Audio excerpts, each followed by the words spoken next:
চাঁদপুরের হাজীগঞ্জে পুলিশের চেকপোস্টে ঘটে গেল এক অভিনব ঘটনা। গাড়ি থামাতেই পুলিশের হাতে ধরা পড়লেন দুই তরুণ, সঙ্গে ছিলেন এক তরুণী। আর সেই তরুণীর কথাতেই হতবাক পুলিশ সহ আশপাশের সবাই।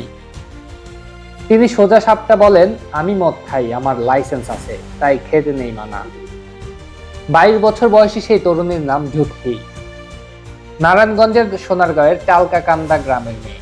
বর্তমানে থাকেন মিরপুরের পল্লবীতে। নিজেকে তিনি পরিচয় দেন একজন ড্যান্সার হিসেবে। পুলিশ জানায়, তল্লাশির সময় জ্যোতির গাড়ি থেকে উদ্ধার হয় বিভিন্ন মাদকদ্রব্য, মদ, ইয়াবা, গাঁজা, এমনকি ফ্যান্সিডিল। ভাই আমি মদ খাই, আমার লাইসেন্স আছে, আমার লাইসেন্স করা, আমার বারের লাইসেন্স করা, আমি মদ খাই। কিন্তু জ্যোতির দাবি একটাই, সব নিয়ম মেনে এনেছি, আমার অনুমতির কাগজ আছে। পুলিশ এখন খতিয়ে দেখছে সত্যি কি জ্যোতির কাছে লাইসেন্স আছে, নাকি সেটাকে বলেই এক অভিনব অজুহাত। ওকে, আমার ডান্সার, আমার সবকিছু আছে। আপনারা কি মনে করতেছেন এতক্ষণ?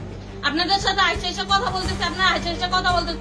ও বাবা ভাই, আমি কি দোষ করছি? ভাই আমি মদ খাই, আমার লাইসেন্স আছে, আমার লাইসেন্স করা। ইনাদেরকে জিজ্ঞেস করে না তো পাইছে তো আপনাকে সহ, গাড়ি সহ, আপনার সঙ্গী সহ। আপনার সঙ্গী পাইলে কি আমার নাকি? আপনার সঙ্গী আজে প্রশ্ন করতেছেন কি লিগা? ইয়াবা পাইছে মানে কি আমার? ইয়াবা কার? হ্যাঁ? গাড়ি কার? ইয়াবা আমার না, ও কিনছে, ও খাইছে।